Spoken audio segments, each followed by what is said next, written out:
Blakely Dye on affirmative, Andrew Arvay on negative.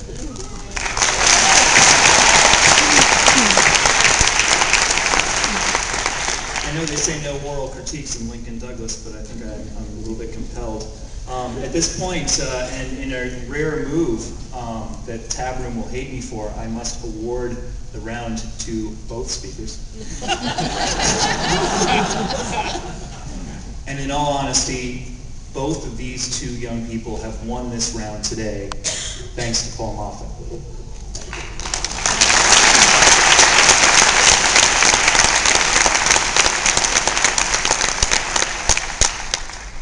The quality of character, personality, and intellect that you see up here on the stage, embodied in these two people, and many people out there in the audience, is largely due to Paul's instruction, tutelage, and mentorship. And I'll add my own personal touch to this, that I consider myself to be a teacher first and a coach second. My life has been spent pursuing teaching, the education of young minds. And while Paul is a fantastic coach, his coaching has taught me how to be a better teacher to students. And I can know of no higher praise than that. Thank you very much, Paul, for everything that you've done and will continue to do.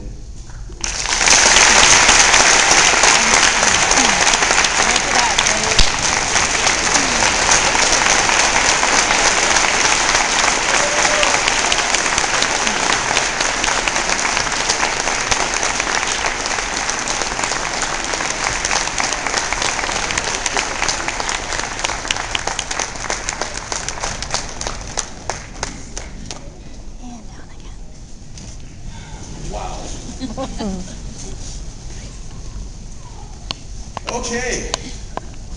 I'm not even sure how to follow that. That was completely unexpected. Well, really entertaining, and I told Andrew, you know, a Southview debater never concedes a ballot. But,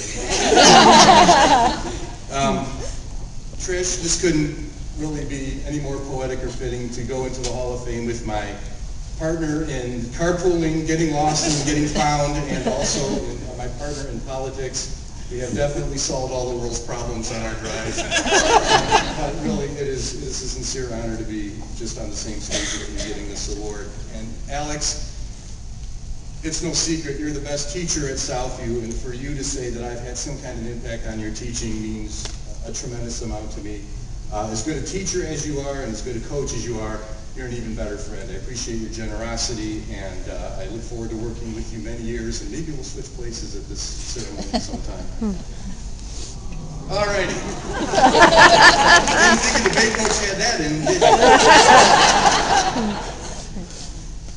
At the Gahanna Lincoln Invitational this past December, I swear this is a true story, an assistant principal passed a student in the hall who was yelling to a wall she was facing as she contorted her body. Concerned she was having a seizure. I'm not making this up. He phoned another assistant, one who'd been to tournaments before, to make sure everything was okay. And his colleague assured him everything was fine. Just another day in speech and debate. Now, I'm not sure if he was satisfied with this response. After all, he doesn't really get what we do on a weekly basis. And we have some strange behaviors, don't we? Most of us talk to walls. Others speak really fast behind a fortress of plastic tubs. Some perform in tandem, complete with matching outfits and an occasional song, while they avoid looking at each other's eyes. Now, let's face it, to an outsider, this practice of speech and debate can be rather odd. But you know what? I'm not here today to address the people who don't get it. I'm here to celebrate those of us that do. And it begins with the Hall of Fame coaches.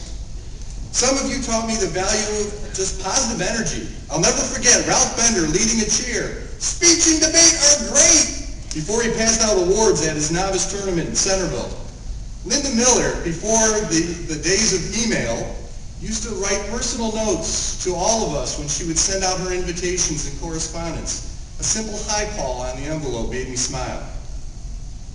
Some of these Hall of Fame coaches taught me how to run tournaments and how to run tab rooms, and I'm forever indebted to Dan Matheny and Marty Ebeling, Debbie Worsler, and Nick Bolas. and many continue to be a source of wisdom and advice today. Those with whom I serve on the executive committee, several of you up here, and especially my friend Lyle Lineroad. See, another strange ritual. Lyle, I want to thank you for all the guidance you've given me throughout the years. These coaches set the standard for all of us who get it. And the other coaches in the auditorium get it as well. You understand what it's like to fill out the mounds of paperwork, raise funds for your team, ride a frozen bus for hours across the state just to make it to that 8 a.m. registration. You've eaten your share of tournament food, hotel food, and as my shape clearly indicates, fast food in order to get through the season. And you also know that while we may enter tournaments as adversaries on the field of rhetorical battle, we have a concern for one another that few organizations share. And I know this from personal experience. As many of you know, my wife and I lost our daughter 5 years ago, and days after the OHSSL had been informed, cards and messages poured in from all over the state. Some from people I barely knew. I received cards from entire teams and entire districts. And it's kind of fitting we're in Cleveland when I share this memory, because I'll never forget, Cleveland coaches, the giant card you sent with all of your messages in it. The OHSSL family may be dysfunctional at times, but you know what? We're still a family. And you showed me that then, and you continue to show me that today. To my friends in Tarhi,